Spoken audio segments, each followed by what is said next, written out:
मनीष भट्टाचार्य हमारे साथ जुड़े हैं जयपुर से। मनीष, गांव गांव घूमे इस चुनाव में पूरे दरमियान। मनीष, ये बताएं, अशोक गहलोत ने एक बार ये कहा था कि गांव में वो गांव जो बीजेपी के समर्थकों के गांव माने जाते हैं, वहां भी कांग्रेस पार्टी जीत रही है, वहां भी कांग्रेस पार्टी की योजनाओं की बात हो रही है। तो क्या ये वाकई सच है कि आखिर के 6 महीनों में जो कुछ अशोक गहलोत ने किया, आपने महंगाई राहत कैंप लगा करके या तमाम और योजनाएं जनता तक पहुंचा करके, वो जनता को भा गई?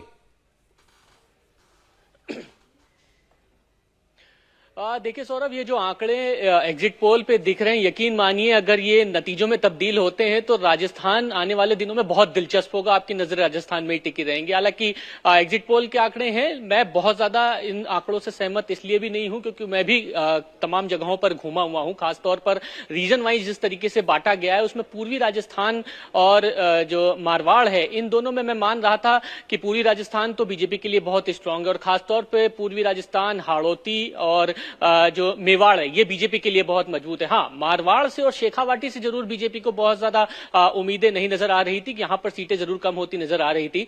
लेकिन बहुत अगर आप इसको क्लोज एनालिसिस करेंगे तो इस बार के चुनाव में जनता के सामने ये बात एक रही है बीजेपी की तरफ से कि भाई मुख्यमंत्री का चेहरा क्या होगा, वसुंधरा राजे किस तरीके से रोल प्ले करेंगी। फिर भी उन्होंने 50 से ज्यादा सीटों पर दौरे करके कवर किया है, अपने लोगों के साथ खड़ी हुई हैं और अपने लोगों को टिकट दिलाने में कामयाब रही हैं। लेकिन एक बड़ा नंबर जो है आप देखिए, वो बड़ा नंबर है निर्दलियों का, जो कुछ कांग्रेस से टूटे हैं और कुछ बीजेपी से टूटे हैं। लेकिन दिक्कतें बीजेपी के लिए ज्यादा बड़ी हैं और स्पेशली ये मारवाड़ में हो रहा है। और यही वजह, सबसे बड़ी वजह मैं मानता हूं कि मारवाड़ में बीजेपी को बहुत ज्यादा एज नहीं मिल रहा है। लेकिन फिर भी अगर अशोक गहलोत ये कह रहे हैं कि गांव में इस तरीके की उनकी योजनाओं की जो खूबी है या योजनाओं से उनको बहुत ज्यादा फायदा मिल रहा है, तो वहां गांव में लोगों के मुंह से ये भी बहुत बार मैं सुनता नजर आया हूं कि 4 साल तो कुछ हुआ नहीं, 4 साल बहुत ज्यादा झगड़े फसाद रहे और 1 साल में अगर फ्री बीज मिल रही तो कोई बहुत ज्यादा सरप्राइज नहीं है। ये उनका हक है, योजनाएं अगर सरकार दे रही है तो उस हक को वो स्वीकारेंगे सहजता से। इस चुनाव का संकेत क्या है कि फ्री बीज दीजिए, आप पैसा दीजिए जनता के पास, सीधे पैसा पहुंचाइए और आप चुनाव जीतिए?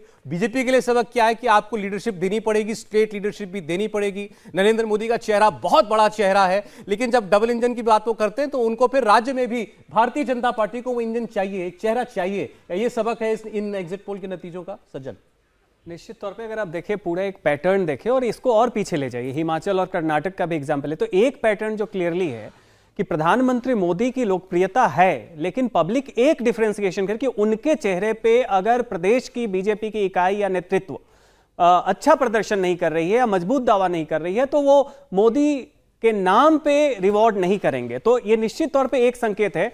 यूपी आप जीते, असम आप जीते 2-2 बार, जबकि डिफिकल्ट स्टेट्स थे। क्यों?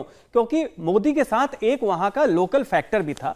तो ये निश्चित तौर पे है। और यहां पे आप देखें कि रिवाज जो था राजस्थान में 20 साल से वो पलटने का, उसमें एक बहुत बड़ा जो कारण, रिवाज के पीछे कुछ कारण भी, एक कारण था कि पिछले 20 साल में चेहरे पे कोई कंफ्यूजन नहीं था। पहली बार आपने चेहरे को हटा दिया, कुछ रिप्लेस नहीं किया। दूसरी बात, जो गहलोत है 1 साल में उन्होंने काफी ऐसे योजनाएं की जिसका कि लाभ दिख रहा था जमीन पे। आप पूरी तरह एंडोर्स करते हैं इन नतीजों को, सहमत हैं?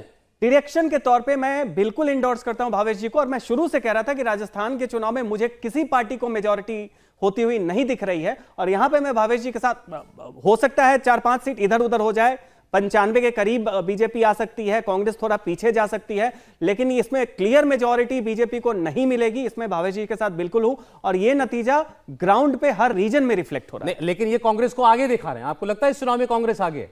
देखिए, इस मामले में मैं थोड़ी सी गुंजाइश दे सकता हूं कि हो सकता है आगे ना भी हो, लेकिन 90 से 100 के बीच में दोनों पार्टी रहेगी। इस मामले में भावेश जी के साथ मैं बिल्कुल सही हूं, क्योंकि इनका लोअर जो बॉटम लाइन है वो 90 से 100 के बीच में दोनों पार्टी को दिखा रहा है। अजय उपाध्याय जी, चौंका दिया आपने राजस्थान में?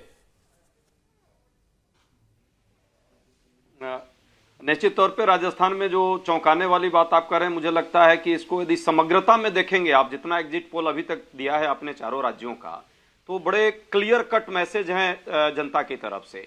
जन अधिकारों के प्रति सकारात्मकता किस पार्टी ने काम किया, विकासवादी राजनीति के कोई एजेंडे में किसने लाया, ये और बनाम है नफरती एजेंडा या मोदी जी के जो केंद्र की जो नीतियां हैं उन नीतियों के विरुद्ध में। ये पूरी तरह से लोग इसी हिसाब से चल रहे हैं जो आपका एग्जिट पोल दिखा रहा है अभी तक। और आप देख लीजिए, मंच शेयर जिस राज्य ने नहीं किया, आपके हिसाब से मंच शेयर नहीं किया है वहां का मुख्यमंत्री मिजोरम का, मोदी जी के साथ मंच शेयर करने से मना कर दिया, वहां पे वो सरकार बना रहे हैं। जहां पे बीआरएस थोड़ा भी साथ देने का काम की, केंद्रीय स्तर पर, उनको लोगों ने नकार दिया। हमने जन मुद्दों पर सिर्फ काम किया। 2 राज्य 3 राज्य, अगला राज्य भी आप दिखाएंगे वो भी मेरे फेवर में है। तो इन राज्यों में जहां जहां हमने काम किया, इंडिया टीवी ने एग्जिट पोल का पर्चा लीक नहीं किया है जी, अगले राज्य के बारे में नहीं कह हमने सकते। काम किया इसलिए भरोसा है। समीर जी कुछ कह रहे बोलिए। भवेश जी, मैं जानता हूं मध्य प्रदेश में 130 प्लस सीट आप हमको दे रहे हैं। अजय जी, मैं आप उम्मीद दे रहे करता हैं, हूं, वैसे जनता मैं वहां उम्मीद 145 करता हूं कि आप दे यही रही। भाषा थोड़ी देर बाद बोलेंगे। अजय आलोक साहब पहले, अजय आलोक साहब, ये तो बहुत बड़ा शॉकर हो जाएगा राजस्थान में कांग्रेस जीतती है तो। आपने जब अजय उपाध्याय जी को बोला कि आपने चौंका दिया तो वो खुद चौंक गए थे ये आंकड़ा देख के। जिस तरह आपके पैनल में सारे लोग चौंके हुए हैं ये आंकड़ा देख के, जहां पे राहुल गांधी खुद कह चुके हैं कि हाँ राजस्थान में थोड़ी गड़बड़ है। आज सुबह अशोक गहलोत का बयान आया कि धर्म का कार्ड चल गया तब कोई और बात हो जाएगी, और उसके बाद भी ये आंकड़े। चलिए, मैं पूरे सम्मान के साथ भवेश जी के सर्वे को कोई चैलेंज नहीं करता हूं, लेकिन 3 तारीख को आपसे फिर बैठूंगा। मैं फिर कह रहा हूं 135 प्लस, ये 50 का आंकड़ा नहीं छूने जा रहे हैं। खुद चौंक गए हैं उपाध्याय जी, खुद चौंक गए हैं। कांग्रेस पार्टी भी चौंक गई कि कहां से आ गया इतना। अब या तो ये चुनाव पूरी तरीके से गलत पकड़े हैं भावेश, या बीजेपी ने गलत पढ़ा है इसको। नहीं रही है, नहीं, गलत तो नहीं पकड़ा भावेश जी ने, लेकिन अगर ये बढ़ेंगे इसमें, इसलिए मैं बात बोल रहा था जी। एक मिनट समीर जी बोले। मेरा ये कहना है कि अगर इन्हें परिणाम के रूप में अगर देखा जाए तो फिर ये बात कही जा सकती है कि जो नए जिले बनाए थे, 17 जिले जो अशोक गहलोत ने बनाए थे, उसने एक बड़ी भूमिका निभाई है। इसके अलावा ओपीएस की जो गारंटी दी थी, और जो 7 योजनाएं अशोक गहलोत ने गारंटी दी थी, वो लॉ एंड ऑर्डर पे भारी पड़ी है। मतलब जनता ने लॉ एंड ऑर्डर को भूला है, ओपीएस को, और 17 जिले बनने से लोगों को जो राहत मिली है उसका एक बड़ी भूमिका। लॉ एंड ऑर्डर हिंदुत्व, मतलब हिंदुत्व नहीं चला, कार्ड सब फेल हो गया। अगर यह हुआ तो ओपीएस ने बड़ी भूमिका निभाई है, 7 गारंटी ने भूमिका निभाई है, और 17 जिले जो बने नए, जिससे लोगों को राहत मिली है, लोगों ने उसके लिए मतदान दिया है। तो देखिए, ये पहला सरप्राइज था जो हमने आपसे कहा था कि एग्जिट पोल के नतीजे बहुत चौंकाने वाले हैं। गौर से देखिएगा, राजस्थान के एग्जिट पोल के नतीजों ने सबको चौंका दिया है। जहां पर एक बड़ा अपसेट करते हुए कांग्रेस पार्टी सरकार बनाती हुई दिख रही है हमको। हमें दिखता है कि कांग्रेस पार्टी इस चुनाव में आगे है। बीजेपी बहुत नहीं पिछड़ी है, लेकिन बीजेपी का पिछड़ना ही बहुत बड़ी बात है राजस्थान के अंदर। ये वो चुनाव था जहां लग रहा था कि भारतीय जनता पार्टी बड़ी कंफर्टेबली एक क्लियर मेजॉरिटी के साथ सरकार बनाने की ओर बढ़ेगी, लेकिन ऐसा बिल्कुल नहीं हुआ। इसका उल्टा होता हुआ दिखाई दे रहा है।